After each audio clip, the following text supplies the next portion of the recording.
Hello friends, Pankaj Bhardwaj YouTube channel में आपका बहुत बहुत स्वागत है। ऑर्गेनिक और फिजिकल केमिस्ट्री की दो सीरीज चल रही हैं। ऑर्गेनिक केमिस्ट्री में मैं टॉपिक ले रहा हूँ आइसोमेरिज्म और फिजिकल में मैं ले रहा हूँ सॉल्यूशन चैप्टर में हमने अब तक सॉलिड्स की लिक्विड में सोलिबिलिटी, गैस की लिक्विड में सोलिबिलिटी, हेनरी लॉ, उसके न्यूमेरिकल्स और वेपर प्रेशर पर वीडियो अपलोड किए हैं। आइए आज हम देखते हैं बहुत important topic. Just after bubble point and dew point we are now more interested to know the composition of vapours over the solution. हम लोग जानते हैं कि जब वोलेटाइल लिक्विड्स को मिलाया जाता है तो उस सॉल्यूशन के ऊपर का जो वेपर कंटेंट होता है उसमें भी दोनों वोलेटाइल लिक्विड्स की वेपर्स प्रेजेंट होती है। सबसे पहले राउट्स ने सॉल्यूशन के कंपोजिशन को वेपर प्रेशर ऑफ सॉल्यूशन से रिलेट किया, आप जानते हैं, जिसमें हमने आपको तीन फॉर्मूले बताए थे। PS is equal to X A P note A plus X B P note B, PS is equal to X A P note A minus P note B plus P note B and PS is equal to X B P note B minus P note A plus P note A. तो इन तीनों formulas के through हमने liquid में present mole fraction के base पर solution के vapour pressure निकाले थे। अब हम इंटरेस्टेड हैं कि जो ऊपर की वेपर्स है उसमें ए और बी के मोल फ्रैक्शन कितने होंगे। आइए हम देखते हैं अकॉर्डिंग टू डाल्टन्स लॉ। ये आपके सामने एक डायग्राम है, इसमें नीचे लिक्विड फेज है, ऊपर वेपर फेज है। लिक्विड फेज में ए की मोल फ्रैक्शन एक्स ए है और बी की मोल फ्रैक्शन एक्स बी है, और जो वेपर फेज में है वहां मैंने जूम कर लिया, जो ए लिक्विड है उसके ए की वेपर्स है उनकी मोल फ्रैक्शन है वाई ए, और जो बी की वेपर्स हैं उनकी मोल फ्रैक्शन कितनी है वाई बी। तो according to Dalton Y A is equal to P A upon P S, यानी कि वेपर फेज में ए का कंपोजिशन, ए की मोल फ्रैक्शन उसके पार्शियल प्रेशर और टोटल प्रेशर के रेशियो के बराबर होती है। Similarly Y B is equal to P B upon P S. अब मैं इनकी वैल्यूज पुट कर रहा हूं। As we know P A is equal to X A P note A and P S is P S, तो Y A is equal to X A P note A upon P S. Similarly Y B is equal to X B P note B upon P S. अब बच्चों मैंने P S की value put कर दी। P S is what, P S is X A P note A plus X B P note B. Similarly Y B के अंदर भी इन values को पुट कर दिया। अब जब मैं इस इक्वेशन को लेके आया यहाँ पर, तो यहाँ से मैं एक्स ए की वैल्यू निकाल रहा हूँ क्रॉस मल्टीप्लाई करके Y A P S upon P note A, Y A P S upon P note A, और एक्स बी आ गया Y B P S upon P note B. X A और X B को sum कर दिया, X A plus X B दोनों equation को जोड़ दिया, that is Y A P S upon P note A and Y B P S upon P note B. We know X A plus X B is equal to 1, तो इन दोनों की जगह तो मैंने 1 पुट कर दिया। PS कॉमन है तो कॉमन PS के बाद में Y A upon P note A plus Y B upon P note B multiply by PS is equal to 1, तो PS नीचे आ गया इसके, 1 upon PS is equal to Y A P note A plus Y B P note B. तो इस equation के through मैं liquid के साथ साथ जो ऊपर वेपर कंटेंट बना है उसमें भी ए और बी की मोल फ्रैक्शंस बड़े आराम से निकाल सकता हूं। एक छोटा सा पॉइंट बताना चाहता हूं बच्चों, जो मेंबर ज्यादा वोलेटाइल होता है वो लिक्विड की कंपैरेटिवली वेपर फेज में ज्यादा अमाउंट में मिलता है हमें। इसको समझाने के लिए मैंने एक छोटा सा एग्जांपल लिया। सपोज मेरे पास ए और बी दो वोलेटाइल लिक्विड्स हैं जिनकी लिक्विड स्टेट में मोल फ्रैक्शन है दोनों की 0.5। अगर पी नोट ए की वैल्यू 100 टोर है और पी नोट बी की वैल्यू 200 टोर है, तो मैं देखना चाहता हूं इसकी वेपर फेज का कंपोजिशन क्या होगा, यानी कि मैं वाई ए और वाई बी की वैल्यू निकालना चाहता हूं। तो सबसे पहले मैं निकालूंगा PS। PS is what, X A P note A plus X B P note B. X A और एक्स बी दोनों की वैल्यू 0.5 है, तो 0.5 इंटू पी नोट ए 100 प्लस 0.5 इंटू पी नोट बी 200, इसको सोल्व किया तो टोटल प्रेशर आ गया 150। अब अगर मुझे वाई ए निकालना है, क्या होता है Y A, P A upon P S, ये रहा P A upon P S, ये रहा ए का कंट्रीब्यूशन 50 और ये रहा टोटल पी एस 150, तो वाई ए आया 1/3, वाई बी क्या होगा automatically 1 minus Y A that is 2/3। तो यहां से क्या प्रूव हुआ कि देखिए एक्स बी कितना था 0.5 और y भी कितना हो गया 2/3, 2/3 का मतलब 0.66। तो क्या मैं कह सकता हूं लिक्विड में जो मोर वोलेटाइल कंपोनेंट था B, उसकी मोल फ्रैक्शन 0.5 थी और वही वेपर में जाके कितनी हो गई 0.66 हो गई। यानी कि वेपर फेज में हमेशा मोर वोलेटाइल कंपोनेंट एनरिच करता है, वेपर फेज में मोर वोलेटाइल कंपोनेंट एनरिच करता है, यानी कि अपनी परसेंटेज को बढ़ा देता है। नीचे 50% था B और ऊपर जाकर कितना हो गया बच्चों 66% हो गया। तो मैं लिख दिया यहाँ पर if P note B is greater than P note A then XB must be greater than YB and XA must be greater than YA। तो इस तरह से मैं लिक्विड के ऊपर की वेपर्स के कॉम्पोजिशन भी निकाल सकता हूं और ये बोल सकता हूं कि वेपर फेज में मोर वोलेटाइल कंपोनेंट की परसेंटेज या मोल फ्रैक्शन इंक्रीज होती है और लिक्विड स्टेट में और वेपर स्टेट में लेस वोलेटाइल कंपोनेंट की मोल फ्रैक्शन डिक्रीज होती है। तो इतनी बात तो हमने की वेपर के कॉम्पोजिशन से। अब इतना सीखने के बाद अब हम आगे चलते हैं, इतना सीखने के बाद हम आगे चलते हैं और हम बात करते हैं कुछ कर्व्स की जो कॉम्पोजिशन पेस्ट बनते हैं। आइए देखते हैं। मान लीजिए मैं बात करूं curve between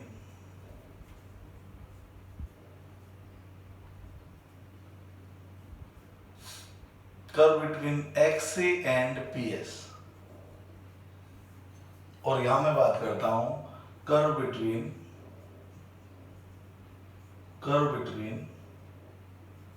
YA and PS। ठीक है, तो मैंने क्या किया यहां पर ऐसे कर्व बनाऊंगा और यहां पर इस तरह से कर्व बनाऊंगा।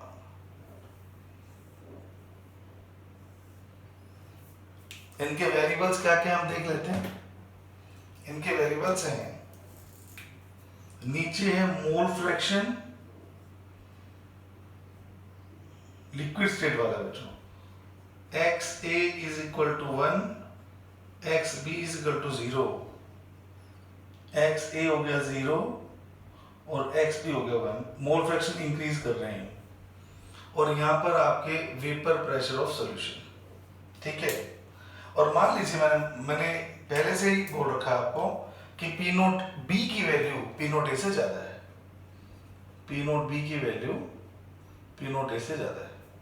तो अगर मैं कहता हूं कि इस पॉइंट पर जब x से 1 XB 0 है तो PS किसके बराबर होगा, आप जानते हैं PS is equal to x से P note A plus XB P note B, right. तो जब x से 1 होगा और XB 0 होगा तो ये टर्म तो कैंसिल हो जाएगी, ये 1 हो जाएगी, तो PS is equal to P note A, यानी कि कर्व स्टार्ट कहां से होगा P नोट A से स्टार्ट होगा। तो ये जो इंटरसेप्ट आएगा फर्स्ट पॉइंट के कॉरेस्पॉन्डिंग जो वैल्यू आएगी y एक्सिस पे वो आएगी P नोट A। लास्ट वाले की भी बात करते हैं, लास्ट पॉइंट पे क्या होगा, लास्ट पॉइंट पे XA 0 हो जाएगा। सोचो अगर ये 0 हो जाएगा तो फिर आपका रिजल्ट आएगा PS इज इक्वल टू 1, अगर x 0 हो जाएगा तो XB कितना हो जाएगा 1, तो PS आ जाएगा P नोट B से। यानी कि मुझे एंड पॉइंट भी पता लग गया कि P नोट B के बराबर होगा PS। तो इस एक्सिस को मैं ऐसे भी लिख सकता हूं। ठीक है, यानी कि जब मैं A कंपोनेंट में यानी कि लेस वोलेटाइल में मोर वोलेटाइल कंपोनेंट मिलाता जाऊंगा तो शुरू में वेपर प्रेशर कम आएगा और लास्ट में वेपर प्रेशर बढ़ जाएगा। Initial vapour pressure P note A है और फाइनल वेपर प्रेशर कितना है P नोट B है। यानी कि ये जो कर्व आएगा आपका लिक्विड स्टेट में ये वाला आएगा। तो ये क्या है बच्चों, ये है PS और कैसे आता जाएगा XA P note A plus XB P note B। लेकिन याद रहे ये लिक्विड स्टेट के मोल फ्रैक्शन का मैं रिलेशनशिप निकाल रहा हूं। अब मैं बात करता हूं वेपर फेज की। वेपर फेज में क्या होता है PS वही नीचे मोल फ्रैक्शन, लेकिन याद रहे ये मोल फ्रैक्शन YA के टर्म में, ये मोल फ्रैक्शन YA के टर्म में है। तो यहाँ YA इज इक्वल टू 0 है, sorry YA is equal to 1 है, YB इज इक्वल टू 0 है और लास्ट पॉइंट पर YA 0 हो जाएगा और YB कितना हो जाएगा 1।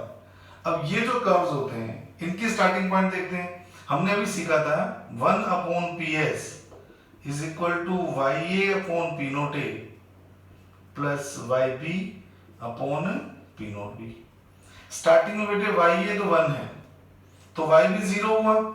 अगर ये टर्म 0 हुई और ये 1 हुई तो 1 upon P S is equal to 1 upon P naught है, यानी कि P S is equal to क्या हो जाएगा, पी नॉट है। तो स्टार्टिंग तो इसकी भी वहीं से होगी। बहुत इंटरेस्टिंग कर्व है। स्टार्टिंग तो इसकी भी 1 से होगी। फाइनली क्या होगा, फाइनली वाई ये 0 हो गया। अगर ये 0 हो जाएगा तो ये 1 हो जाएगा। उस केस में 1 upon P S is equal to 1 upon P not B, यानी कि P S is equal to P not B. तो एंड इसका भी वही होगा, यानी कि चाहे मैं मोल फ्रैक्शन ऑफ वेपर्स ले लूं और चाहे मैं मोल फ्रैक्शंस ऑफ लिक्विड ले लूं, दोनों ही कर्व्स के स्टार्टिंग पॉइंट और एंड पॉइंट तो सेम होंगे। लेकिन हम जानते हैं कि ये कर्व तो स्ट्रेट लाइन इक्वेशन के थ्रू आएगा और ये किसके थ्रू आएगा, कर्वेचर के थ्रू आएगा। तो ये जो कर्व्स होते हैं कर्वेचर वाले कर्व होते हैं, और जो कर्वेचर वाले कर्व होते हैं उनको हम कैसे बनाते हैं, उनको हम ऐसे बनाते हैं। अगर मैं एक्सपेरिमेंटली वैल्यूज को पुट करता जाऊं ना, जैसे y है स्टार्टिंग में 1, देन 0.9, देन 0.8, तो अगर मैं वैल्यूज पुट करके कर्व बनाता हूं तो इस तरह के कर्वेचर वाले कर्व्स आते हैं। तो ये जो कंटेंट है ये वेपर की कंपोजिशन की मैंने स्टडी की है, किसके साथ में, इसके मोल फ्रैक्शन के साथ में, y के साथ में। ठीक है, अब अगर मैं इन दोनों कर्व्स को एक ही स्केल पे बनाऊं, एक साथ स्टडी करूं, तो हमारा कर्व किस तरह से बनता है, हमारा कर्व इस तरह से बनता है। उस केस में हमारा कर्व बनता है जब मैं दोनों को सम करूंगा, दोनों को जोड़ूंगा, तो हमारा कर्व इस तरह से आएगा। ध्यान दीजिएगा, हमारा कर्व आएगा इस तरह से।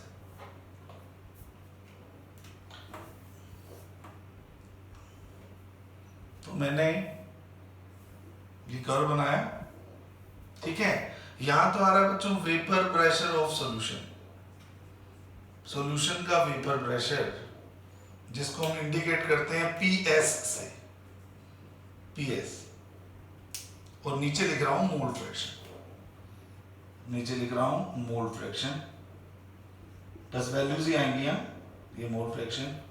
तो इंडिकेट कर रहा हूं XA is equal to 1, XB is equal to 0, XA is equal to 0 and XB is equal to 1। अगर मैं इन दोनों कर्व्स को जोड़ दूं बच्चों, तो बिल्कुल वैसा सही बना रहा हूं जैसे मैं बना के हटाऊं भी। तो एक लाइन तो ये आ गई और एक लाइन आपकी ये आ गई। ये वेपर के लिए है और ये किसके लिए है, लिक्विड के लिए। इन दोनों कर्व्स को एक साथ मैंने जोड़ दिया, स्टार्टिंग पॉइंट एंड पॉइंट तो सेम ही रहेगा। अब ये जो कर्व है आपका, इस कर्व में मैं बबल पॉइंट और ड्यू पॉइंट को इंट्रोड्यूस करके बहुत इंपॉर्टेंट कंक्लूजन्स करने वाला हूं। आइए देखते हैं। सपोज, इससे पहले एक चीज और बता रहा हूं आपको, पिछले लेक्चर में मैंने बबल पॉइंट और ड्यू पॉइंट की बात की थी। उस बबल पॉइंट और ड्यू पॉइंट के लेक्चर के अंदर मैंने 5 कंटेनर शो किए थे, ठीक है। फर्स्ट कंटेनर में ओनली लिक्विड था। आप जरूर इसको पढ़ने के बीच में पॉज करके आप उसको देख लीजिएगा। इससे पहले का मेरा जो वीडियो लेक्चर है वो बबल पॉइंट और ड्यू पॉइंट के ऊपर है। तो वहां मैंने 5 कंटेनर शो किए थे। फर्स्ट कंटेनर में प्योर लिक्विड था, नेक्स्ट 3 कंटेनर्स में लिक्विड वेपर इक्विलिब्रियम था और लास्ट कंटेनर में ओनली वेपर्स थे। तो उन पांचों को मैंने कैसे एक्सप्लेन किया था, मैंने बोला था अगर मैं कंटिन्यूअसली प्रेशर को रिड्यूस करता जाऊंगा by raising the piston upwards, तो धीरे धीरे लिक्विड फेज किस में कन्वर्ट होती जाती है बच्चों, वेपर फेज में कन्वर्ट होती जाती है। तो उसी 5 पॉइंट्स को अगर मैं कर्व पे लेके आऊंगा तो क्या कंडीशन बनने वाली है, आइए हम उसकी बात करते हैं। तो सबसे पहले मैं बात करता हूं, सपोज मैंने कोई किसी भी कॉम्पोजिशन पर, सपोज मैंने इस कॉम्पोजिशन पर इस कर्व की स्टडी करनी है। सपोज एक पॉइंट मैं ये ले लेता हूं, एक लाइन खींच देता हूं, चलो एक पॉइंट इसके बाहर ले लेता हूं, एक पॉइंट ये ले लिया, एक इसके कहीं बीच में ले लिया, एक पॉइंट मैंने ये ले लिया, एक पॉइंट मैंने ये ले लिया। ध्यान दीजिएगा, इसको मैं बोल देता हूं A, इसको मैं बोल देता हूं B, इसको C, इसको D, इसको E। तो ये जो 5 कंडीशंस है आप देख पा रहे हो, vapour pressure solution external pressure के बराबर होगा। तो ये ऊपर से नीचे अगर मैं जा रहा हूं तो यानी कि मैं एक्सटर्नल प्रेशर रिड्यूस कर रहा हूं, डिक्रीज कर रहा हूं। सबसे ज्यादा प्रेशर कब था, इस पॉइंट पर, और सबसे कम प्रेशर कितना है, इस पॉइंट पर। तो जो 5 मैंने आपको सॉल्यूशन बनाए थे उन्हीं 5 को मैंने रिलेट कर दिया। जरा बताइए मुझे, उस कर्व में हमने बोला अगर pressure applied is greater than P maximum हो तो ओनली लिक्विड, तो ओनली लिक्विड लिखा था। फिर मैंने बोला था प्रेशर अप्लाइड अगर P मिनिमम से P मैक्सिमम के बीच में रहेगा तो लिक्विड वेपर इक्विलिब्रियम था, और अगर P applied greater than P maximum हो जाएगा तो मैंने बोला था ओनली वेपर फेज एग्जिस्ट करेगी। ये बात ध्यान रखिएगा आप, ठीक है ना। तो इस पॉइंट पर अगर मैं इस ए पॉइंट की बात करता हूं, इस ए पॉइंट पर प्रेशर जो है बच्चों ये तो होता है P मैक्सिमम, मैं इसको इंडिकेट कर देता हूं, ये इधर एक इधर, इसको मैं बोल रहा हूं P मैक्सिमम, इसको बोल रहा हूं मैं P मिनिमम। ये तो है P मैक्स और ये है P मिनिमम। तो जो आपका लिक्विड वेपर इक्विलिब्रियम एग्जिस्ट करेगा बेटे वो तो B और D के बीच में करेगा। B से भी अगर प्रेशर ज्यादा है तो ओनली लिक्विड होगा, और D से प्रेशर अगर कम है तो ओनली वेपर होगा। तो मैं लिख सकता हूं बिल्कुल आराम से, इस ऊपर वाले पोर्शन लिख देता हूं मैं, लिक्विड फेज है इसके ऊपर तो सारी, इसके नीचे रेड लाइन के नीचे सारी वेपर फेज है, और जो बीच में आपको एक डिजाइन दिख रहा है इसके अंदर लिक्विड वेपर इक्विलिब्रियम है। तो हम कैसे करें, हम कहते हैं कि ए पॉइंट से जब मैं बी पॉइंट की तरफ जाऊंगा तो प्योर लिक्विड इस पॉइंट पर आकर first droplet of vapour appear हो जाएगी। ये मेरा फर्स्ट कंडीशन है, फर्स्ट केस है बी का पिछले लेक्चर का, और ये मेरा सेकंड केस है। सेकंड केस में फर्स्ट ड्रॉपलेट वेपर की अपीयर हो गई थी। फिर मैं प्रेशर रिड्यूस करता जा रहा हूं, तो ये बी फेज, ये सी फेज, ये डी, यहां तक आते आते सारा कंटेंट लिक्विड का जा चुका है और सारा कंटेंट क्या बन गया है, ऑलमोस्ट वेपर का। यहां पर केवल एक ड्रॉपलेट बची है वेपर की। तो जो ए पॉइंट है, अगर मैं बात करूं सभी पॉइंट्स की, तो जो ए पॉइंट है, इस ए पॉइंट पर है बच्चों ओनली लिक्विड, ओनली लिक्विड। ये जो बी पॉइंट है, first drop of vapour appear. जो सी पॉइंट है इसमें no doubt liquid vapour equilibrium में क्वांटिटीज अलग अलग है, इसमें भी लिक्विड वेपर इक्विलिब्रियम है, पर ये इंपॉर्टेंट है क्योंकि फर्स्ट पॉइंट है D, last drop of liquid to be disappear, last drop of liquid to be disappear. और ई क्या बोलूंगा, ई में ओनली वेपर्स। ये बहुत इंपॉर्टेंट समरी है जिसके थ्रू हम हमारे से कुछ न्यूमेरिकल्स भी पूछे जाते हैं जिसकी हम बात करते हैं। बच्चों 5 कंडीशन है। जब एक्सटर्नल प्रेशर जो होता है, बाहर वाला प्रेशर, वो मैक्सिमम से भी ज्यादा होता है तो केवल लिक्विड फेज होती है। सेकंड केस में मैंने हल्का सा पिस्टन को ऊपर उठाया था तो फर्स्ट ड्रॉपलेट लिक्विड की आपकी वेपराइज हो गई थी, या फर्स्ट ड्रॉपलेट वेपर की प्रोड्यूस हो गई थी, वो ये वाला पॉइंट होता है, बी वाला, ये वाला पॉइंट। फिर हम जैसे जैसे प्रेशर रिड्यूस करते जाएंगे, बी और डी के बीच में लिक्विड वेपर इक्विलिब्रियम एग्जिस्ट करेगा, लेकिन ये जरूर है कि जैसे जैसे मैं प्रेशर कम करता जाऊंगा, जैसे जैसे मैं प्रेशर कम करता जाऊंगा, लिक्विड कंटेंट कम होता जाएगा और वेपर कंटेंट बढ़ता जाएगा। इस पॉइंट पर ऑलमोस्ट सारा वेपर ही है, negligible amount of liquid is present, और इसके बाद भी अगर मैं प्रेशर और कम कर दूंगा तो उस कंडीशन के बाद में सारा कंटेंट क्या बन जाएगा, आपका वेपर में कन्वर्ट हो जाएगा। इस तरह से मैं लिक्विड वेपर इक्विलिब्रियम के बियॉन्ड, लेफ्ट में और राइट में, उनके कॉम्पोजिशन को प्रेशर के साथ में रिलेट कर सकता हूं। आइए एक न्यूमेरिकल के थ्रू इस चीज को और क्लियर करते हैं।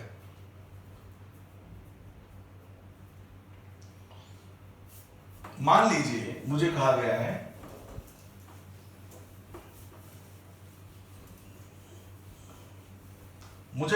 है कि आपके पास 2 वोलेटाइल लिक्विड्स हैं, 2 volatile liquids A and B forms ideal solution, forms ideal solution having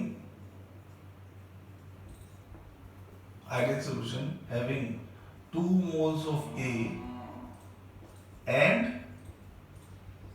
3 moles of B. 3 moles of B.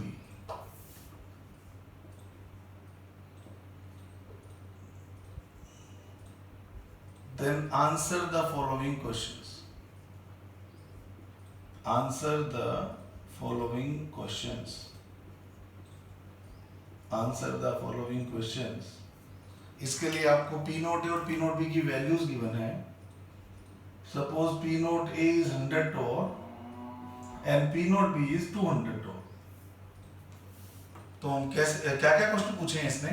First question ये कह रहा है, फर्स्ट क्वेश्चन में pressure at which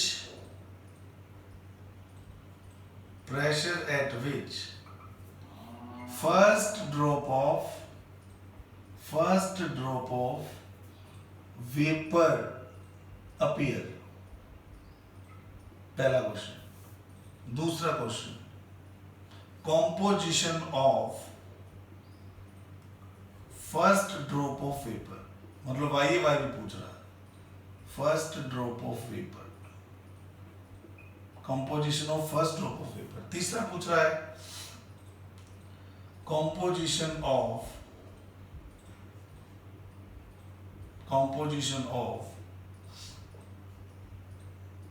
last drop of liquid. और D पूछ रहा है pressure in between liquid vapor equilibrium arise. ये आपसे 4 क्वेश्चन इसने पूछे. हैं. तो इसी चीज को मैं वैसे कर्व में शो कर देता हूं ताकि आपको क्लियर हो जाए. तो बिल्कुल वैसा से कर्व मैं ड्रॉ कर रहा हूं बच्चों, बिल्कुल वही कर्व है. ये लीजिए, वो 5 पॉइंट्स जो मैंने भी आपको लिख के दिए थे, ये अप्लाइड प्रेशर है और ये मोल फ्रैक्शन. नीचे मोल फ्रैक्शन चलेंगे. और मैंने आपको पॉइंट लिख के दिए थे, ये सारे पॉइंट बिल्कुल एज इट इज ही आपने बनाना. ठीक है. ये मान लीजिए ए पॉइंट है, ये मान लीजिए बी पॉइंट है, ये कहीं सी पॉइंट है, ये कहीं डी पॉइंट, और ये सपोज ई पॉइंट. ठीक है ना. तो ये वो पहला पॉइंट है जहां पर वेपर की फर्स्ट ड्रॉप अपीयर होती है. तो उस टाइम पर हम क्या कहें, पीएस कैसे निकालें? हम कहेंगे, फर्स्ट क्वेश्चन की बात कर रहा हूं, मुझे पता है एक्स ए और X B. X A is equal to number of moles of A upon number of moles of A plus number of moles of B. 2 + 3, तो ए के 2 मोल हैं, तो ये तो हो गया 2/5 और एक्स बी कितना हो गया 3/5. तो पहला पीएस आ गया जिस पर फर्स्ट ड्रॉप आपकी इस कंपोजिशन पर फर्स्ट ड्रॉप आपकी अपीयर हो गई, that is X A P note A. ये रहा X A P note A plus X B into P note B. तो ये हो जाएगा आपका 200/5, 600/5, ये हो जाएगा आपका 800/5, 160. कितना हो जाएगा 160 फर्स्ट. अब हम बात करें, पहला हो गया composition of first drop of vapour. अब ध्यान से सुनेगा, ये तो लिक्विड की लाइन है, इसमें सारे लिक्विड है, और ये वेपर की लाइन है ब्लू वाली. तो इसके कोरस्पॉन्डिंग जो वेपर्स होते हैं, मतलब जिस लिक्विड के ऊपर वेपर फेज होती है, तो बी पॉइंट की कोरस्पॉन्डिंग अगर एक्स ए है, तो ये जो पॉइंट आता है, ये इसके कोरस्पॉन्डिंग में क्या होती है, वेपर की कंपोजिशन वाई ए होती है. तो क्या हमने सीखा वाई ए निकालना. तो क्या Y A is equal to P A upon P S. ये रहा पी ए बच्चों, कितना है 40 अपॉन पी एस कितना है 160. तो वाई ए आ गया 1/4 और बताने की जरूरत नहीं है, वाई भी कितना आ गया 3/4. तो composition of first drop of vapour हो गया, वाई ए इसके अंदर 1/4 है और वाई बी इसके अंदर 3/4 है। चेक कर लीजिए, मैंने कहा था मोर वोलेटाइल कंपोनेंट बढ़ जाता है तो जो लिक्विड में बी की मोल फ्रैक्शन पहले 0.6 आ रही थी वही वेपर में 0.75 हो गई है। तो ये बात भी क्लियर हो गई कि वेपर फेज में मोल फ्रैक्शन बढ़ जाती है। फिर हम बात करें सी पार्ट की। सी पार्ट में कहते हैं composition of last drop of liquid. अब यहां आप देखिएगा, इस पॉइंट से इस पॉइंट के बीच में लिक्विड वेपर इक्विलिब्रियम है और यहां पर अगर मैं मोल फ्रैक्शन लेता हूं वाई ए डैश तो भी वेपर में है, तो इसकी सीध में यहां कहीं मैं क्या लिख सकता हूं एक्स ए डैश। तो इस पॉइंट पर फर्स्ट ड्रॉपलेट वेपर की अपीयर हुई थी, ये उसके लिक्विड का कंपोजिशन है और ये उसकी वेपर का कंपोजिशन है। यहां तक जब लास्ट में आ गया, ये वो वाला पॉइंट है जब लिक्विड की लास्ट ड्रॉप भी जाने वाली है, तो उसकी वेपर का जो कंपोजिशन है, जिस पॉइंट पर लिक्विड की लास्ट ड्रॉप जाने वाली है, तो उसकी वेपर का जो कंपोजिशन है, मतलब मोल फ्रैक्शन है, वो तो लिक्विड के मोल फ्रैक्शन के बराबर है। इसी लाइन पे तो है ये लास्ट ड्रॉप लिक्विड की जो जाने वाली है, उस पॉइंट पर वेपर का कंपोजिशन वही होगा जो फर्स्ट पॉइंट पर लिक्विड का कंपोजिशन था। यानी कि अगर मुझे इसने बोला है उस लिक्विड की मोल फ्रैक्शन निकालो या उस लिक्विड का मोल फ्रैक्शन निकालो जो लास्ट ड्रॉप है, क्या मैं अब उल्टा नहीं चलूंगा, अब मैं वाई ए डैश के थ्रू क्या निकालने वाला हूं, एक्स ए डैश निकालने वाला हूं। कैसे? तो मैं जानता हूं Y A dash is equal to X A. ये इंपॉर्टेंट पॉइंट है, ये ना वाई, ये एक ही लाइन पर है ना, ये सेम मोल फ्रैक्शन पर है, तो जितना मोल फ्रैक्शन यहां था उतना ही मोल फ्रैक्शन यहां है। फर्क ये है कि ये लिक्विड में था और ये लास्ट वाले पॉइंट पर वेपर का हो गया। तो शुरू में जो लिक्विड का था वो लास्ट ड्रॉपलेट जब वेपर की डिसअपीयर होने वाली है तो वेपर का भी यही हो जाएगा। तो वाई ए डैश की वैल्यू कितनी पुट करूंगा, 2/5 यानी कि 0.4। तो इससे मेरे को किसकी वैल्यू आएगी, अगेन एक्स ए डैश की वैल्यू आएगी। तो मैं वापस लगा रहा हूं Y A dash is equal to X A dash P S upon P S. तो इस तरह से मैं इसको सोल्व करने वाला हूं। आइए सोल्व करते हैं पी एस डैश।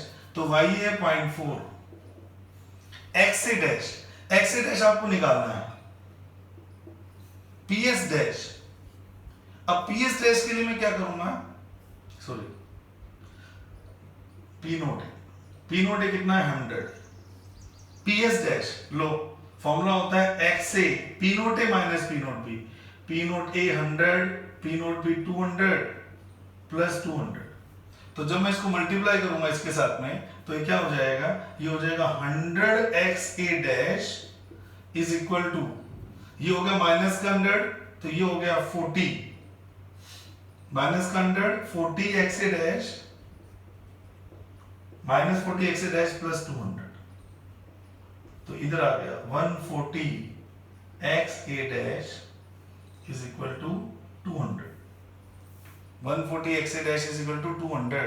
और अगर ये y a डैश पिछले वाले x a के बराबर है तो नया x a डैश की वैल्यू आपकी आ जाएगी, that is x a dash is equal to 200 upon 140। y a dash is equal to x a की वैल्यू है 0.4, तो y a डैश की वैल्यू भी 0.4, x a डैश की वैल्यू मुझे निकालनी है, x a dash p note a, x a dash p note a minus p note b plus p note b, minus 100 को मल्टीप्लाई किया तो 40 माइनस का 40 तो ये हो जाएगा, अच्छा 200 को भी 40 से करना पड़ेगा ना, 80, इसको 80 करो तो ये हो जाएगा आपका 80। तो ये आपका आ गया बच्चों 4/7। तो एक्स बी डैश क्या होगा 3/7। फिर इसने बोला वो प्रेशर बताओ लास्ट क्वेश्चन में जिसके बीच में एग्जिस्ट करेगा लिक्विड वेपर इक्विलिब्रियम। आप लोगों को भी थोड़ी देर पहले बताया था ये प्रेशर कैसे निकलता है, ये रहा पी मैक्स मैक्सिमम और ये होता है पी मिनिमम। यानी कि मेरे को जो आंसर देना है, लास्ट आंसर देना है, उस लास्ट आंसर में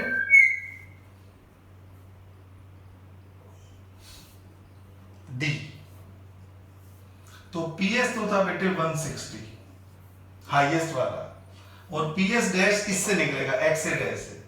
तो I know PS dash is equal to X A dash 4/7 into 100 plus 3/7 into 200, तो इसको जो मैं सोल्व करूंगा PS डैश को 400 और 600 1300/7, तो ये आपका आ जाएगा 400 प्लस 600 1000, सॉरी 1000/7 आ जाएगा। लगभग 143.3। तो मैं क्या कहूंगा कि 160 हाईएस्ट है, 143.3 लोवेस्ट है, तो 143.3 से लेकर 160 के बीच में तो लिक्विड वेपर इक्विलिब्रियम एग्जिस्ट करेगा। इससे नीचे प्रेशर पर सारी वेपर्स होगी और इसके ऊपर के प्रेशर पर सारी लिक्विड फेज होगी। तो इस तरह से हम इस तरह के न्यूमेरिकल्स को सॉल्व कर सकते हैं। मेरे वीडियो के साथ बने रहने के लिए आपका बहुत बहुत धन्यवाद। इसको शेयर करते रहें और वीडियो को कंप्लीट होने तक ही पूरा देखें। अगली क्लास में हम लेने वाले हैं इसके नेक्स्ट टॉपिक्स, जो कि हम जाएंगे vapour pressure of solution containing non volatile solute. Thank you so much.